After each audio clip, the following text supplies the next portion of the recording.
Olá, está no ar o Câmara nas Eleições 2014. Acompanhe a seguir as notícias desta edição.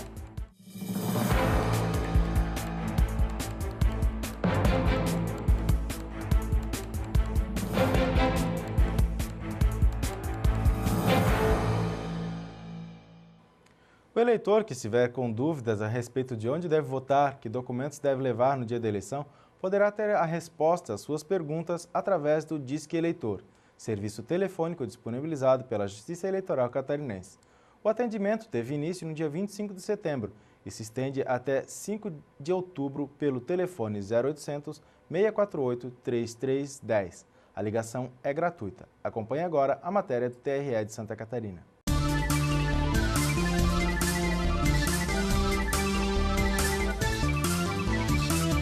Disque Eleitor, boa tarde. A partir do dia 25 de setembro, o eleitor catarinense poderá ligar para o Disque Eleitor para tirar dúvidas sobre local de votação, documentos necessários para votar, entre outros temas. O serviço vai funcionar até o dia 5 de outubro pelo telefone 0800 648 3310. Principalmente ele vai informar o eleitor os locais de votação e o número do título eleitoral, que são informações essenciais para no dia da eleição ele conseguir votar. Ele precisa saber onde ele vai votar e o número do título, porque é com o número do título que é identificado na urna eletrônica. Também tem a questão do número das sessões, né, que a pessoa precisa saber, além do local de votação. Então também é um serviço que o Disque Eleitor vai oferecer para quem tiver dúvida em relação a isso.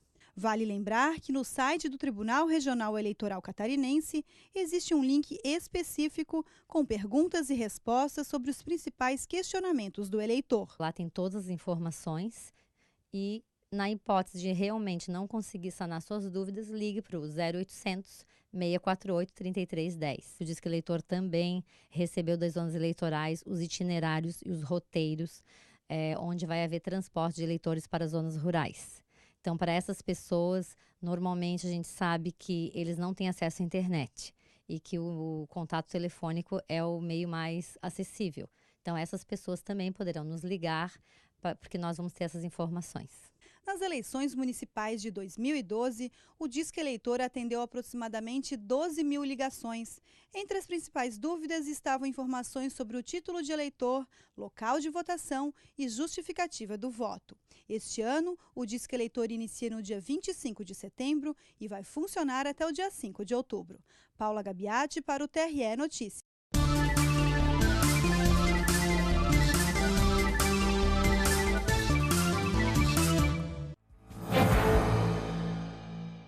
Vamos acompanhar agora a primeira reportagem da série Cargos em Disputa e conhecer as exigências para o cargo de Presidente da República.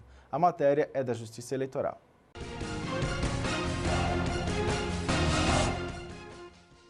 Faltam poucos dias para metade desses jovens votar pela primeira vez.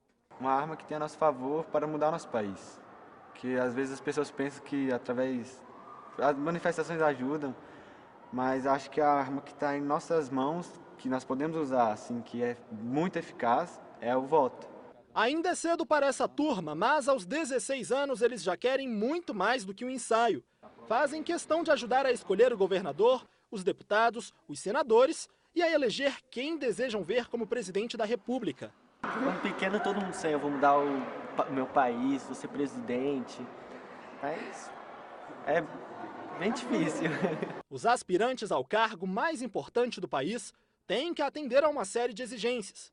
Para se candidatar à presidência da República, é preciso ser brasileiro nato, ter no mínimo 35 anos de idade, ter o pleno exercício dos direitos políticos, ser filiado a um partido e ter domicílio eleitoral no Brasil. Os interessados também não podem ter substituído o atual presidente nos últimos 6 meses, antes da data marcada para a eleição.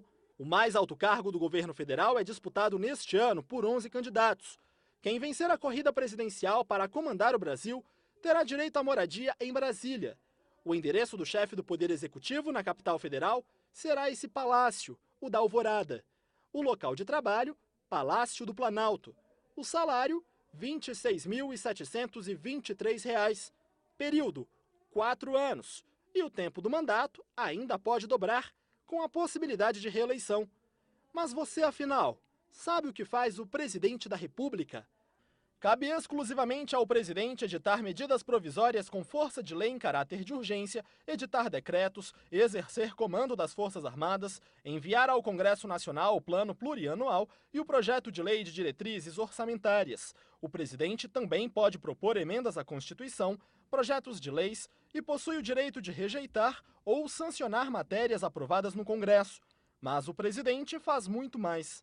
É ele que estrategicamente escolhe os nomes de quem vai ocupar cada um dos ministérios e ajudá-lo a nortear os rumos do país. Está nas mãos do presidente a garantia da defesa nacional, das políticas de saúde e educação, a condução da diplomacia e da política econômica brasileira. As obrigações começam no dia da posse, que, de acordo com a Constituição Federal, deve ser realizada sempre no dia 1º de janeiro.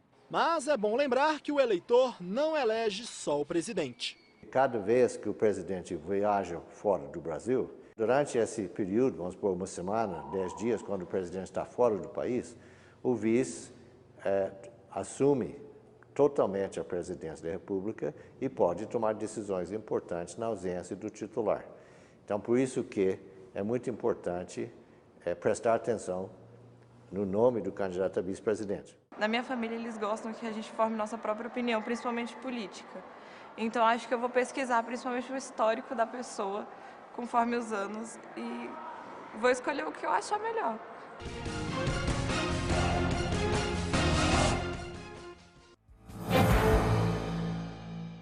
O Tribunal Superior Eleitoral analisou os pedidos de 4 estados que requisitaram reforço de tropas federais durante as eleições. Vamos acompanhar agora a matéria da Justiça Eleitoral.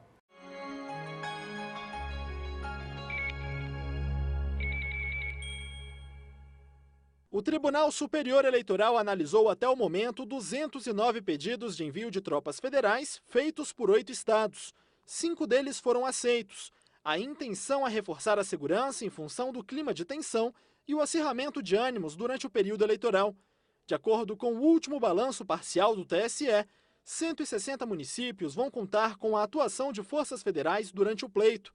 O Piauí é o estado com o maior número de cidades atendidas, pouco mais de 1/3 do total de municípios. Em seguida está o Pará, com 56 localidades, e o Rio Grande do Norte, com 36. Também foram aprovados os pedidos de envio de tropas federais para o Tocantins e para o Maranhão.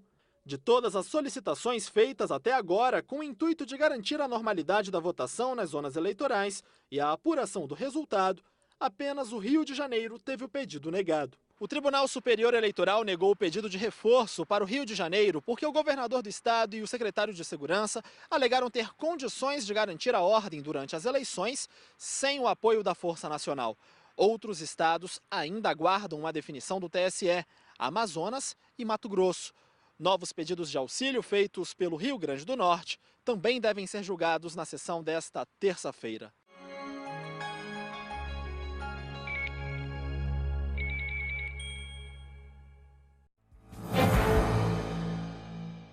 A lei da ficha limpa será aplicada pela primeira vez em uma eleição geral no dia 5 de outubro. A legislação prevê 14 hipóteses de inelegibilidade.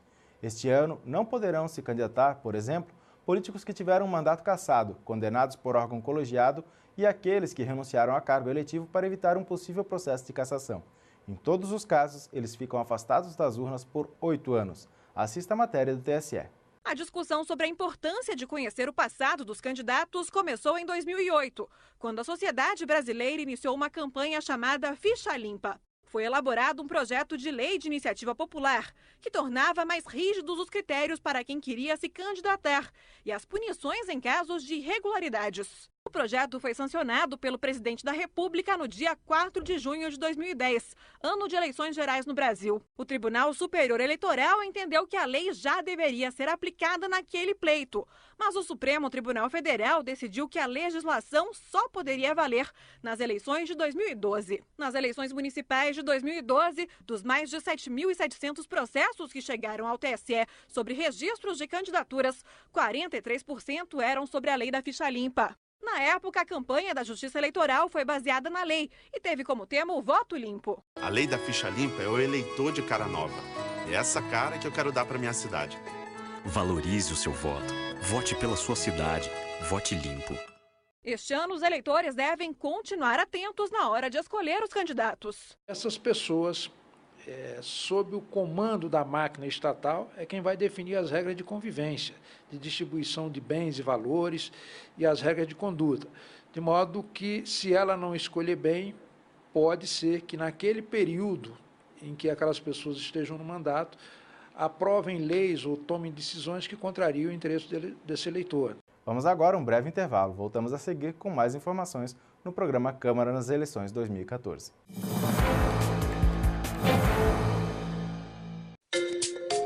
Eleições 2014, calendário eleitoral. 25 de setembro, último dia para o eleitor pedir a segunda via do título dentro do domicílio eleitoral.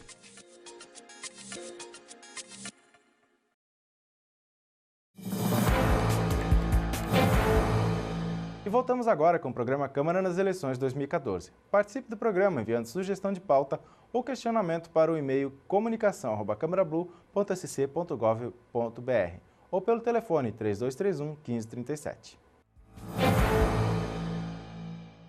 Faltam 10 dias para as eleições em Santa Catarina. A Justiça Eleitoral tem um registro de 5.091 eleitores com deficiência e, diante disso, trabalhou para promover o acesso amplo e irrestrito, com segurança e autonomia desses eleitores, ao processo eleitoral. Os procedimentos que devem ser adotados para atender de melhor forma esse público especial estão previstos na resolução do TSE número 21.008, aprovada em 2002. O texto determina que os locais de votação para deficientes tenham fácil acesso, com estacionamento próximo e instalações que atendam às normas da Associação Brasileira de Normas Técnicas. E agora, vamos falar um pouco sobre alguns dos nossos termos utilizados no sistema eleitoral, que cada eleitor precisa conhecer melhor. A legislação eleitoral considera como válido o voto dado diretamente a um determinado candidato, ou a um partido, no caso, a legenda. Os votos nulos e brancos não são considerados válidos.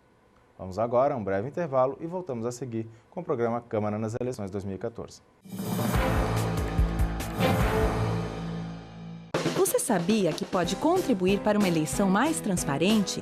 Se você fornecer qualquer produto, serviço ou fizer uma doação para candidato, comitê financeiro ou partido, informe a Justiça Eleitoral. Basta acessar o site do TRE de Santa Catarina e fornecer as informações. Com isso, você ajuda na fiscalização das contas de campanha. A sociedade agradece. Sou cidadão, digo não à corrupção. Uma campanha da Justiça Eleitoral de Santa Catarina.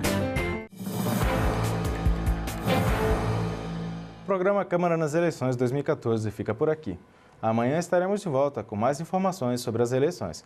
Você pode acompanhar todas as notícias do Poder Legislativo de Blumenau pelas redes sociais e pelo site da Câmara que aparecem aí no seu vídeo. Lembrando que logo mais, ao 12h30, a TV Legislativa transmite o TVL Notícias, com informações atualizadas dos nossos parlamentares.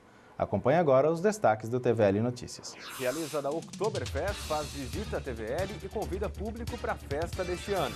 Isso muito mais ao 12h30. Um ótimo dia para você e até amanhã.